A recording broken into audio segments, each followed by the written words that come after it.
Lysandra and her Frost Guard trying their hardest to erase and censor anything related to the gods of the Freljord, stories and legends about these spiritual figures are still alive to this day. A good example? The Notai, a nomadic tribe that used to pass down ancient knowledge and stories through songs and legends. As they wandered, they shared their wisdom with villages that they passed through. Nunu's mom, Leica, spoke of this mission in the short story Frozen Hearts. She explains that they carry passion and freedom, which spiritually connected these tribes together. That's why they can't just stay in one place, even if it's safe and fun. They have to keep wandering to spread this message. Back when Ornn was first added, he was introduced to the world with an awesome, beautiful music video. It featured a song in Old Freljordian that heralded him in the journey to find him. And the one who sang that song? Leica. And just to be clear, I said used to when talking about the tribe because their main caravan got destroyed in a surprise attack by Lysandra's Frost Guard. We actually see that moment play out in the game Song of Nunu, where through dreams and nightmares, Nunu relives the day he got separated from his mom. And honestly, attacks like these aren't even rare. Lysandra's been around for something like 8,996 to 9,996 years, possibly making her the oldest physical being in Runeterra. So yeah, imagine how much of the history of the Freljord has been destroyed, and how many innocent lives have been slaughtered by the Ice Queen of the Freljord. By crushing those who honored the old traditions and spiritual ways and wiping out the beings those beliefs were about, Lysandra inflicts a double wound, cutting into both realms and supporting her quest to replace everything with the Three Sisters and her own icy rule. But even with all that danger and imbalance, a new figure joined the resistance, taking on a pretty important role, even if it was a lonely one.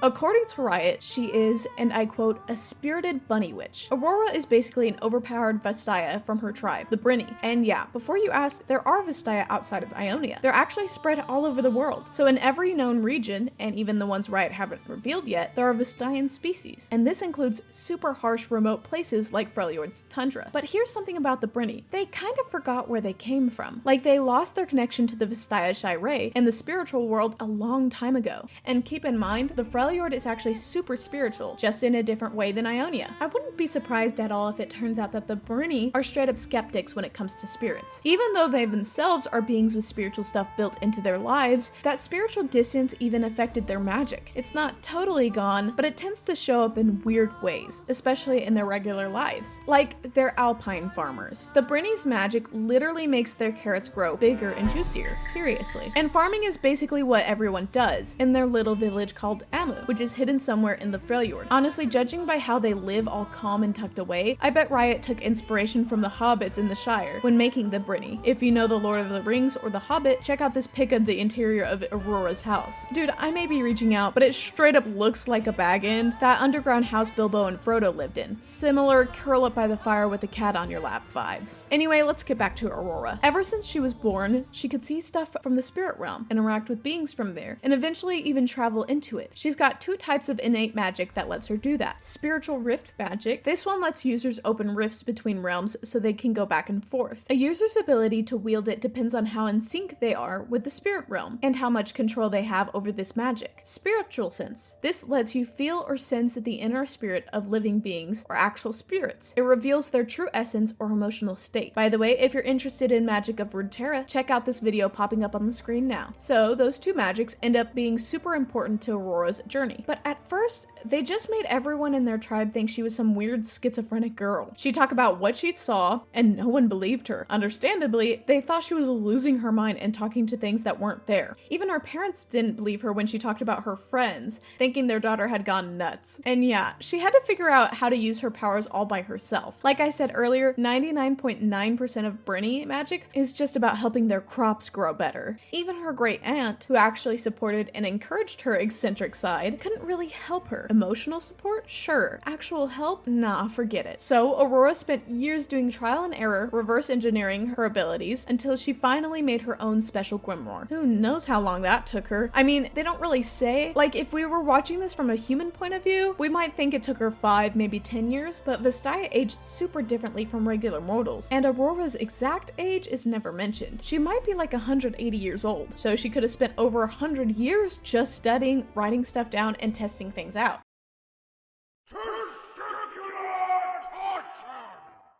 One thing that probably helped her keep going was her hyperfixation, her passion. That's when someone gets so intensely focused on something that they kind of block out the rest of the world. It can last a long time and can be about anything, from random stuff to really complex subjects. Based on what I looked up, a lot of people on the autism spectrum have hyperfocus, but that doesn't mean all of them do. Autism varies a lot from person to person, even if there are some shared traits. And yeah, Aurora is on the autism spectrum. That was actually confirmed in the Champion Insights article Riot released. Check this out. Aurora sees the spirits of Freljord, which might look scary or gross at first, as cute little creatures to be welcomed and protected, not feared or worse, destroyed. She's super comfortable around them. They're her passion, her biggest interest, and her friends. Speaking from my own experience, Aurora interacts with spirits the way I interact with animals, says Kindle Jack, smiling. I'm always the person who skips the party and goes straight to pet the cat or play with the dog. It's not that I vibe with animals because they're on a different frequency, it's just that they're way easier and more consistent to understand than people. Aurora's not really a violent person, but if someone messes with the spirits, she'll get involved real quick, says Apothecary, laughing. Since birth, Aurora's been able to see and interact with spirits. At some point, she learned how to fully enter the spirit realm. Sometimes, she feels overwhelmed in the physical world. Too many people, too much noise, too much talking. Social stuff especially hits her hard, so when that happens, she knows where to go, the spirit realm. After years of study, she can enter and leave the spirit realm pretty easily now, or at least with the help of a few rituals, inspired the real-world mudras. Quick context. Mudras are symbolic hand gestures used in practices like yoga, meditation, and Indian dance. They hold a deep meaning and can affect the body, mind, and energy, prana. Other examples of mudras include that gesture Neela does before saying a prayer, and the one Karma does in her splash arts for League and Legends of Runeterra. And if you're still one of those people who doubts what the devs say about a champ, just go read her bio. It makes Aurora's condition super clear. But if you're lazy, here are a few lines that make it pretty obvious. It's such a relief to have you here, Ramharg. Our other colleagues are so loud. I've exceeded my capacity for social interaction today. I quite enjoy my own company. Leave me alone. Don't touch me. Wrapping up the trivia, let's talk a bit about the spirits that Aurora decided to help. While studying them, she noticed more and more were coming to her village, and some were acting super weird and aggressive. This corruption in the spirits seemed like a response to the imbalance mortals were causing in the physical world. The spirits were becoming disoriented, feral, and aggressive, basically reduced to acting like wild animals. People could even mistake them for demons. It actually reminds me a lot of that iconic Studio Ghibli film, Princess Mononoke. Right at the start of the movie, there's a fight between Prince Ashitaka and a giant demon coming out of the forest and heading towards his village. After a tough battle, he kills it, and it turns out the demon was actually a boar god named Nago, who got corrupted because of an iron bullet fired by a woman named Eboshi. That pain and hatred ended up corrupting him. Eboshi was the leader of a settlement called Irontown, and they were in conflict with the forest spirits for cutting down tons of trees to get resources, especially iron, to make guns and to help her town thrive. She straight up wanted to destroy all the gods for it. The combo of human greed and violence toward nature and the spirit realm acted like a trigger for the curse. So whenever a spirit got hurt by bullets or cannons,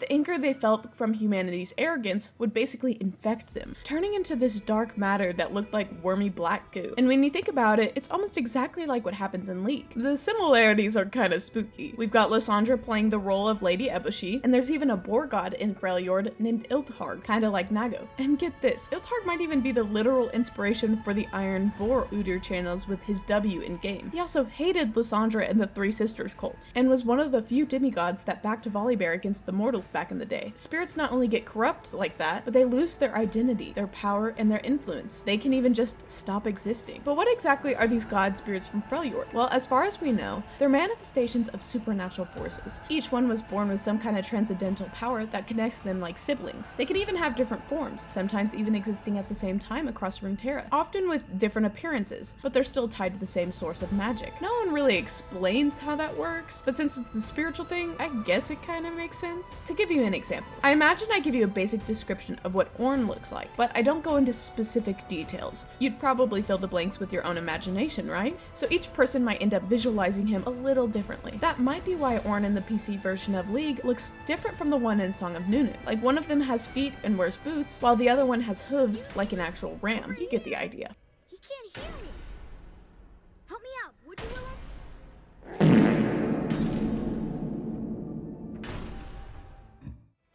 Anyway, it's said for most of the demigods, if not all of them, had some kind of key role in the Freljord's creation, but most of the stories surrounding them end up being misinterpreted, exaggerated, or just passed down as old myths that kind of morphed over time. Still, some parts might actually be true. It makes me wonder if back in the day all the demigods were more colossal compared to how we see them now. I mean, it's said that in the days of the first tribes, wild magic was completely out of control. The Freljordian demigods were super revered, basically worshipped, just roamed around freely, so they were probably at their peak strength since the conditions were way more favorable back then. In the Freljord, worship of the gods started to fade when Avarosa, Seralda, and Lysandra came into the picture, trying to dominate the land under their rule. They were already pretty much unbeatable when they fought together, able to rally a whole army to their cause, winning battle after battle. Then after they became Iceborn, thanks to Lysandra's deal with the Watchers, they got even stronger. They basically gained immortality, elemental magic, and control over terrifying mutated creatures created through the same pact, the Balestriders. That's how they were finally able to challenge the demigods again and actually win. Last time they tried, back when they were just regular mortals, Lysandra got straight up smacked in the face by Volley and went blind. But now, the tables had turned. The Balestriders marched under their command and couldn't be destroyed. Anivia tried her best, going so far to destroy her own body to freeze them in place and stop their advance, but it was no use. Eventually, however, the Watchers were sealed away by Lysandra at the cost of countless lives, including Avarosa and Seralda. That's when the cult of the Three Sisters really took off. With the Watchers' problem technically solved for the moment, Lysandra could focus fully on her next move, erasing and hiding everything related to the Freljordian demigods. All of that had huge consequences on a lot of these beings. One of them was Hestrelk, aka Hastir. He used to be a powerful demigod that probably represented some force of nature or whatever, but now he's just a twisted, monstrous, deformed shadow of his former self, aggressive, terrified, charging anyone who got too close. Aurora had a hell of a time trying to calm him down and earn his trust. When she tried to learn more about his true identity, none of the spirit shamans could help, so they told her to go see Udir, the strongest spiritual wanderer alive. And they were right. Udir took one look at Hastir and immediately felt insane power coming from him, way stronger than normal spirits. They tried to have Udir connect with him, but it was impossible because of how corrupt he was. Basically, when a demigod spirit gets corrupt, the shamans can't communicate with them or channel their power, and the spirits themselves can't enter the spirit realm anymore either. Aurora had to use her own magic to keep the terrifying elk in the spirit realm while she investigated.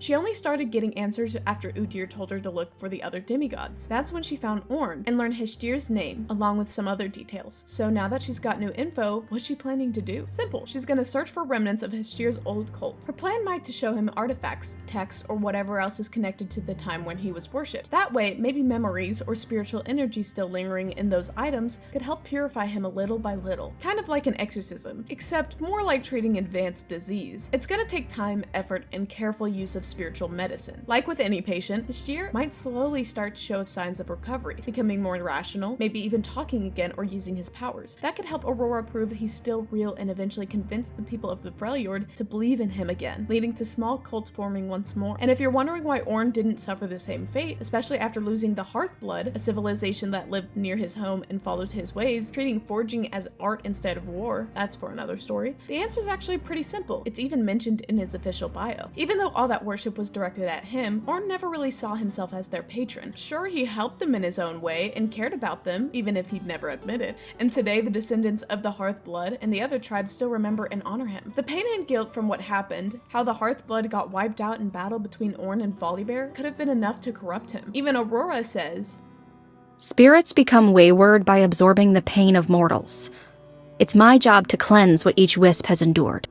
yeah, negative emotions can influence spirits. As far as we know, only Azukana, full demons, and primordial demons actually feed off negative stuff. For other spirits, that stuff is inedible. At best, it acts like an allergy or a virus that spreads and infects them. So maybe all the sorrow and grief Orn felt didn't consume him because he dealt with it by cutting himself off from the world and focusing entirely on his craft, making sure that something like that never happened again. But now, with dark times coming and the threat looming over the Freljord, a bunch of demigods have started taking physical form again. again. I just hope Aurora manages to restore as many as she can before this war with the Void breaks out. And finally, here's a list of known Freljordian demigods and spiritual beings, along with their descriptions. Anivia, Yajarn. Known as the Immortal Eagle, she represents ice, wind, snow, eternal winter, freedom, and hope. Generally benevolent to humans, Anivia is the Freljord's guardian and protects it from anyone who dares to disturb her homeland, usually the Frost Guard. The Notai tribe worships her and follows her migration patterns to escape the winter. She controls ice, and when her spirit is channeled by shamans, she can grant them the same elemental powers. Orn, Ramharg, known as the Great Ram. Orn represents the forge and the health, one of the most civilized Freljordian spirits. Orn helped the early Freljordians build all sorts of structures, including the bridges over the Hallowing Abyss. He controls fire and magma, and when channeled, grants those powers to shamans. Volibear, Valhir, known as the Great Bear. He represents storm and savagery, one of the most primal Freljordian spirits. Volibear is openly hostile towards humans and anyone trying to tame the wilds. He controls lightning and grants that power to his shamans. His followers are the Ursine. Ildharg, known as the Iron Boar, Wrath of Freljord, and Guardian of Sacrifice. He controls iron, and shamans who channel him gain those same elemental powers. Rond, known as the Magma Serpent. He fought Volibear and lost, with his blood forming the Freljord's rivers and peaks, and his body becoming the Wormback Mountains. Hastrel, Hastir. Once a powerful demigod, the decline in worship of the old gods caused him to lose his identity, becoming a twisted shadow of his former self. Now he wanders the Freljord, connected to Aurora as a spiritual companion she's trying to help. Vinharg, known as the Alpha Claw. When channeled by shamans, Vinharg grants them his ferocity and speed. Bone Elk. Few can see the future like the shamans of the Bone Elk. Even fewer can face the knowledge of their own death after seeking his prophecy. Fox. The Wandering Fox represents greed, caution, speed, and calm. Most of her followers are explorers or scouts from other tribes. Lynx, known as the Clever Lynx, spirit shamans can summon him and use his skills. Mammoth. This great spirit represents protection, strength, and unity. Shamans who follow him draw not only his physical strength, but the unity he brings to those under his protection. Dark Wolf, also known as simply the Wolf. Shamans who follow him are brutal and crave a violent death. Owl, a spirit god closely tied to divination. Shamans who channel this power can read the stars for glimpses of what's to come. Crow, also called the Two-Headed Crow. When summoned, he's shown as two separate crows. Seal Sister. She's connected to healing and burial rituals. Her true name has been forgotten, and sailors supposedly worship her by rubbing seal fat on their faces to protect against freezing sea winds. In one myth, she helped create the Freljord's snowy landscape when Orn was forging his hearth. She let water run, which first turned into steam and then snow. She also interacted with Udir once, disguised as an old lady in a weird fur coat. She gave him impossible tasks and laughed at his failures. In the end, she rewarded him with insanely salty bread that made him choke, followed by water so cold it froze his veins. When she took off the coat, her spiritual power hit him like an avalanche. He didn't realize it at the time, but he had passed her test and was blessed with new power. Walrus. Shamans of great walruses predict the sea's riches and dangers through the dance of the tusks. Alright, that's it for today. See you in the next one.